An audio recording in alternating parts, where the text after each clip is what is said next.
여러분 안녕하십니까? JTB 뉴스입니다. 고속도로를 달리던 차량들이 잇따라 부딪히면서 2명이 숨지고 3명이 다쳤습니다. 경미한 접촉사고 현장을 뒤따르던 화물차가 그대로 덮치면서 인명피해가 컸습니다. 주혜인 기자입니다. 차량 뒷부분이 종잇장처럼 구겨졌습니다. 터진 에어백은 처참했던 당시 상황을 짐작케 합니다. 사고가 난 건 어제 오후 6시 반쯤. 익산시 여산면 호남고속도로 상행선에서 SUV 차량이 앞서가던 승용차를 들이받았습니다. 승용차에 타고 있던 49살 진모 씨가 뒷차에 타고 있던 승객들을 돕기 위해 차에서 내렸는데 이 순간 1톤 화물차가 사고 현장을 덮쳤습니다. 이후 뒤따르던 승용차 2대가 잇따라 부딪히면서 오중 추돌 사고로 이어졌습니다. 이제 BMW로 오다가 그 차들이 사고 나 있는 걸 보니까 속력을 줄이는데 뒤에서 또 액션 스포츠가 BMW를 때려가지고 튕겨서 또 봉고차랑 이렇게 받고. 이 사고로 진 씨와 SUV 차량에 타고 있던 82살 장모 할머니가 숨지고 화물차 운전사 52살 황모 씨 등 3명이 크고 작은 부상을 입었습니다. 세워져 있는 렉사 차량이 그 조수석에 할머니가 지금 다쳐갖고 있으니까 구조한다고 갔다가 2차로, 3차로 이제 그 세 번째로 온 그 1톤 봉고 차량이 와서 때려가지고 그걸로 인해서 그 지금 사망 사고로 이어진 것으로 지금 보여지고 있어요. 경찰은 운전자와 목격자 등을 상대로 정확한 사고 경위를 조사하고 있습니다. JTB 뉴스 주혜인입니다. 완주군 의원들의 업무 추진비 부당 사용 실태에 대해 검찰이 사실 확인 작업을 벌이고 있습니다. 행정자치부가 2년 전 업무 추진비 집행 기준을 마련했지만 크게 달라진 게 없었습니다. 기초의회에 대한 견제 장치와 주민들의 적극적인 관심이 필요합니다. 정원익 기자입니다. 행정자치부는 지난 2015년 4월 자치단체 업무 추진비 집행에 관한 규칙을 만들었습니다. 지방의원은 이재민, 불우소외계층 격려와 지원, 의정활동과 지역 홍보 등 9개 분야 31개 항목에만 업무 추진비를 쓰도록 엄격히 규정했습니다. 업무 추진비가 함부로 쓰이는 걸 막기 위해서입니다. 하지만 완주군 의원들은 크게 달라지지 않았습니다. 휴일에 쓰면 안 된다는 걸 알고도 지키지 않는 등 규정은 있으나 마나였습니다. 그러니까 처음에 의원이 내가 관여받기는 토요일, 일요일날 쓰면 안 되고 뭐 수칙 같은 데가 쓰면 안 되고. 업무 추진비 사용 내역이 사실과 다른 부분은 공무원들에게 책임을 떠넘기고 있습니다. 일부 의원은 시민단체 관계자들과 개인적인 만남을 요청하는 등 이를 무마하려는 모습을 보이기도 했습니다. 또 뒤늦게 업무 추진비 영수증에 사용 내역을 적어내는 등 파장을 줄이기 위해 안간힘을 쓰고 있습니다. 투표해 주신 경우도 있고 구두로 주민들은 구두를 누가 먹었다고 그러고 그래요. 이 같은 문제가 반복되는 건 견제 장치가 부족하기 때문입니다. 전라북도가 기초의회 사무처 감사를 하고 있을 뿐 기초의회는 견제와 감시의 사각지대에 놓여 있습니다. 관행이라고는 했지만 잘못된 관행은 바꿔야 되는 게 맞겠죠. 그런데 지금까지는 바꾸려는 노력 자체가 없었다는 것이 오히려 더 저희들은 큰 근본적인 문제로 지금 판단을 하고 있습니다. 업무 추진비 문제 같은 지역 정치의 오래된 적폐를 청산하기 위한 제도적 장치와 주민들의 적극적인 참여가 절실합니다. JTB 뉴스 정원익입니다. 전북교육청이 부안여고 교사 성추행 사건에 대한 최종 감사 결과를 발표했습니다. 성추행을 포함해 14개 분야에서 부적절 행위가 적발됐습니다. 전북교육청은 교직원 20명에 대한 징계를 학교 측에 요구했습니다. 조창현 기자입니다. 지난 6월 초에 터진 부안여고 체육교사의 성추행 사건. 해당 교사의 지속적인 성추행과 폭력, 각종 차별 행위 등이 감사 결과 확인됐습니다. 이 교사는 현재 파면돼 불구속 상태로 재판을 받고 있습니다. 또 다른 교사 2명도 부적절한 성희롱 발언에 연루된 것으로 나타났습니다. 이 밖에 수업 중에 욕설을 하거나 권한을 남용한 교사들도 무더기로 적발됐습니다. 전북교육청은 전체 교직원의 절반가량인 20명에 대한 징계를 학교 측에 요구했습니다. 처분 내용은 신분상의 조치로 총 20명이 해당되며 중징계 6명, 경징계 3명, 경고 9명, 주의 2명이 해당이 되겠습니다. 각종 운영수당과 출장비, 공사비 과다 지급 등으로 학교에 끼친 손해 3천여만 원은 회수 조치했습니다. 동료 교사들의 묵인과 관련해서는 부안여고에 기관 경고가 내려졌습니다. 전북교육청은 부안여군의 부적절 행위가 농촌 지역의 사립학교라는 구조적 폐쇄성 속에서 벌어져 그동안 효과적인 문제 제기가 어려웠다고 평가했습니다. 부안 지역의 유일한 그 여학교 또 인문계 여자 고등학교다 보니까 그 학생들의 학교 선택권도 없었고 교사들의 인사이동 같은 것들도 제한이 되어 있는 그런 상황입니다. 전북교육청은 현재 부안여고의 4개 학급을 감축하고 부안여상의 인문계고 전환 절차를 진행하고 있습니다. 교직사회와 지역사회에 엄청난 충격을 안긴 부안여고 교사 성추행 사건에 대한 모든 행정 절차가 마무리됐습니다. 이제는 피해 학생에 대한 치유와 재발 방지를 위한 철저한 대책 마련이 시급한 시점입니다. JTB 뉴스 조창인입니다. 지난 2004년 성매매 특별법이 시행되면서 성매매 집결지 대부분이 문을 닫았는데요. 10년 넘게 방치되면서 구도심의 공동화 현상은 더욱 깊어지고 있습니다. 보도에 정윤성 기자입니다. 유흥업소가 밀집해 있던 군산시 개복동. 지난 2002년 성매매 업소에서 화재가 발생한 뒤 유흥업소들은 문을 닫았습니다. 상권은 실종됐고 슬럼가처럼 변하고 있습니다. 빈집 늘어나고 너무 내박쳐 있으니까 고양이 소굴이에요, 동네가 다. 그동안 주민들은 개복동과 대명동에 대한 활성화 대책을 요구해왔습니다. 우리 동네는 이렇게 방쳐놓고 이렇다는 말도 없고 아무 변화가 없이 시에서도 신경 하나 쓰시지도 않고. 군산시는 10년이 넘도록 아무 대책이나 개발 방향을 내놓지 않고 있습니다. 옛날에 그런 시설들 있고 한데 그런 쪽에는 지금 하고 있는 거 없습니다. 정읍시 시기동의 유흥업소 밀집 지역도 사정은 비슷합니다. 성매매 특별법이 시행돼 문을 닫은 뒤 지금까지 방치됐고 정읍시는 올해서야 활성화 대책을 내놓았습니다. 시에서는 젊은이들이 이렇게 지나가면서 머물 수 있는 거 그런 것도 조성한다고 그러는데 사람들이 있어야지. 성매매 집결지가 있던 곳들이 이처럼 오랫동안 방치되고 있는 것은 성매매 집결지에 대한 우리 사회의 인식에서 그 원인을 찾을 수 있습니다. 성매매 집결지는 피하고 싶은 곳, 굳이 드러내고 싶지 않은 곳이었습니다. 즉, 단절된 공간이었습니다. 전주시는 선미촌에서 성매매가 이루어졌던 건물을 매입해 지난해부터 문화예술 프로젝트를 진행하고 있습니다. 재개발이나 전체 건물을 매입하는 대신 점진적으로 선미촌의 모습을 바꿔가는 방식을 선택했습니다. 점진적 기능 전환 방식은 이분들에게도 일정 기간 좀 시간을 주고 업종 전환을 할 수 있는 기회, 그다음에 이런 것들을 주기 위해서.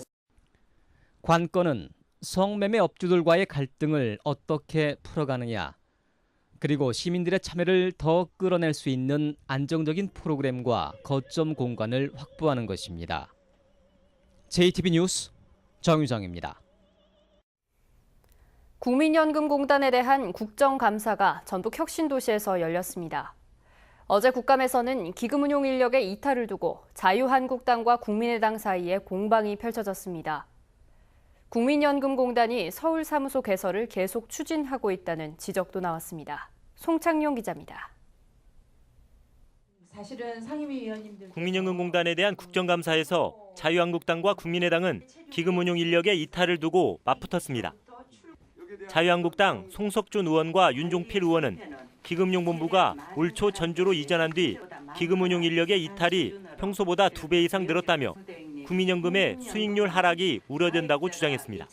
결국 접근성이 떨어지는 전주 지역으로의 이전에 따라 자녀 교육 문제 등 여러 요인들로서 이직을 고려하는 기금 운용력이 여전히 많다는 전언이 잇따르고 있습니다. 국민의당 김광수 의원은 기금운용 인력의 이탈은 전주 이전이 아닌 낮은 급여 등 열악한 근무 여건 때문이라며 처우 개선이 시급하다고 주장했습니다. 이 문제를 근본적으로 방지하기 위해서는 근무 여건이나 이런 것들을 안정적으로 만들어 주는 것이 필요한데 국감에서는 국민연금공단이 서울 사무소 설치를 계속 추진하고 있다는 지적도 제기됐습니다. 국민연금공단이 지난 6월 서울에 회의실을 만든 데 이어 이번 국감을 앞두고 해외 투자 부서를 서울에 둬야 한다는 내용의 답변서를 만들었다는 주장입니다. 이에 대해 국민연금공단 측은 답변서를 작성한 담당자의 실수라며 부서 일부를 다른 곳으로 옮길 계획이 전혀 없다고 밝혔습니다. 또 저희들도 이제 적응을 하면서 점점 더 지역에 뿌리를 내리고 지역과 상생하는 내용들에 대한 구체화되는 과정을 갈 거로 생각하고 있습니다. 이 밖에 국민연금공단 국감에서는 삼성물산과 제일모직의 합병 문제와 새 정부의 국민연금 공공분야 투자 계획을 두고 여야 의원들 사이에 설전이 벌어졌습니다. JTB 뉴스 송창룡입니다. 어제 국정감사에서는 전주의 연기금 전문대 학원을 신설하자는 제안도 나왔습니다. 전북을 제3의 금융도시로 만들려면 연기금 전문대 학원이 필요하다는 겁니다. 김철 기자입니다. 국정감사 참고인으로 나온 정의준 전주대 교수는 전북 혁신도시를 금융타운으로 바꾸려면 연기금 전문대학원을 신설하자고 제안했습니다. 올해 600조 원인 국민연금 기금운용 규모는 2022년에 859조 원으로 불어납니다. 따라서 이를 운용할 전문 인력도 올해 351명에서 5년 뒤 747명으로 늘려야 합니다. 정 교수는 전주에 연기금 전문 대학원을 설립하면 안정적으로 전문가를 육성할 수 있고 전북을 금융도시로 키울 수 있다고 주장했습니다. 엄청난 자금을 갖다 운영하게 될 기금운용본부의 노하우와 축적된 직접 자산을 갖다가 같이 공유해야 되고 확산해야 될 필요가 있습니다. 그런 부분에서 봤을 때 분명히 전문 교육기관이 필요합니다. 연기금 전문대학원의 설립 근거가 되는 국민연금법 일부 개정 법률안은 지난 6월 김광수 의원이 발의했고 오는 11월 상임위에서 논의될 예정입니다. 전주대 정의준 교수는 이 법안이 하루빨리 통과될 수 있도록 여야 국회의원들의 도움을 요청했습니다. JTB 뉴스 김철우입니다. 정읍 내장산이 아름다운 단풍으로 물들어가고 있습니다. 진안에서는 활력을 충전할 수 있는 홍삼축제가 막을 올렸습니다. 시군 소식 나금동 기자입니다. 깊어가는 가을, 형형색색의 아름다운 단풍으로 유명한 정읍 내장산이 손님 맞이 준비를 하고 있습니다. 내장산 단풍은 20일쯤 산봉우리 인근에서 첫 물이 든 뒤 점점 아래로 줄다름쳐 다음 달 8일쯤에는 절정에 이를 것으로 보입니다. 지친 몸과 마음을 충전할 수 있는 진안 홍삼축제가 막을 올렸습니다. 이번 축제는 건강충전, 활력충전이라는 주제로 오는 22일까지 나흘간 마이산 북부 일원에서 다채로운 체험 프로그램으로 열립니다. 국내는 물론 해외 소비자까지 홍삼을 제대로 알고 또 홍삼 제조 과정 이 모든 면을 실제 눈으로 봄으로써 앞으로 홍삼을 제대로 골라서 복용하는 데 도움이 되도록 섬진강 시인 김용택과 함께하는 인문학 콘서트가 임실에서 열립니다. 섬진강 상류에 위치한 작고 아름다운 구단마을에서 진행되는 이번 행사는 오는 21일부터 다음 달 4일까지 3차례 열립니다. 김용택 시인은 오는 21일과 28일 2차례 콘서트에 참석해 시민들에게 섬진강과 인문학에 관한 이야기를 들려줄 예정입니다. JTB 뉴스 나금동입니다. 익산 만경강 일대에서 채취한 야생조류 분변에서 AI 바이러스가 검출됐습니다. 농림축산식품부는 국립환경과학원이 어제 익산 만경강 일대에서 채취한 야생조류 분변 시료 3건에서 H5형 AI 항원이 잇따라 검출됐다고 밝혔습니다. 농식품부는 오늘이나 내일쯤 고병원성 여부가 확인될 예정이라며 해당 지역의 가금류 이동을 제한하고 소독을 강화할 계획이라고 밝혔습니다. 서선희 전주시 의원이 지난 4월 전주시의 공식 구매 절차 없이 외상으로 경로당의 가전제품을 지원했다가 선거법 위반 혐의로 기소된 가운데 전주시에 대금 지급을 요구해 논란이 일고 있습니다. 서선희 의원은 어제 열린 임시회에서 신상 발언을 자청해 절차상의 문제는 있지만 경로당 기능보강 사업계획에 포함된 지원인 만큼 전주시가 납품업체에 물품 대금을 지급해야 한다고 주장했습니다. 하지만 전주시는 예산 집행 절차에 맞지 않아 대금을 지급할 수 없는 대상이라고 밝혔습니다. 농촌 고령화가 심각해짐에 따라 외국인 고용 의존도가 커지면서 전북 농축산업에 종사하는 외국인 노동자가 1,700명을 넘었습니다. 더불어민주당 박완주 의원에 따르면 지난 2015년 1,381명이던 전북의 농축산업 외국인 노동자가 지난해 1,620명으로 늘었고 올해는 지난 7월 현재 1,727명으로 집계됐습니다. 박완주 의원은 농촌의 외국인 고용 의존도가 심각하다며 더불어 사는 농촌을 위해 체계적인 관리 시스템이 필요하다고 주장했습니다. 전주지법 형사 3단독은 응급실에서 소란을 피운 혐의로 기소된 38살 A씨에게 징역 6개월에 집행유예 2년을 선고했습니다.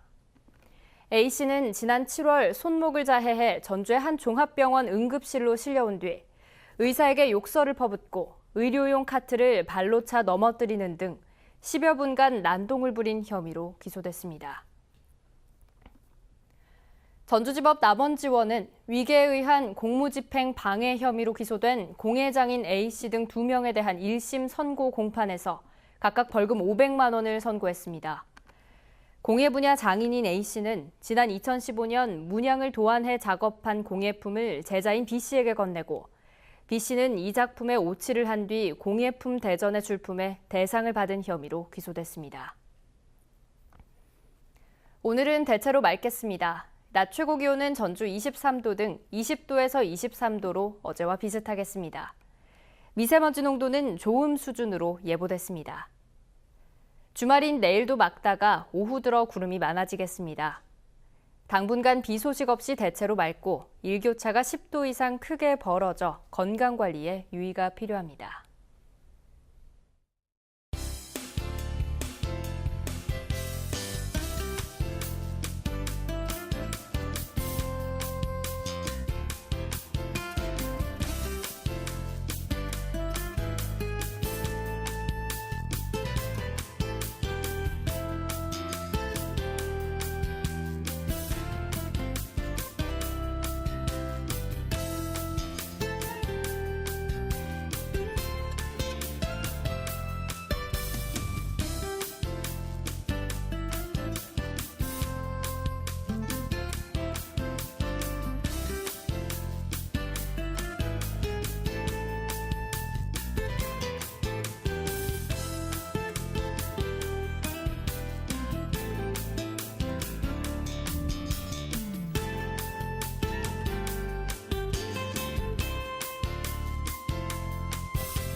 JTB 뉴스를 마칩니다. 함께해 주신 여러분 고맙습니다.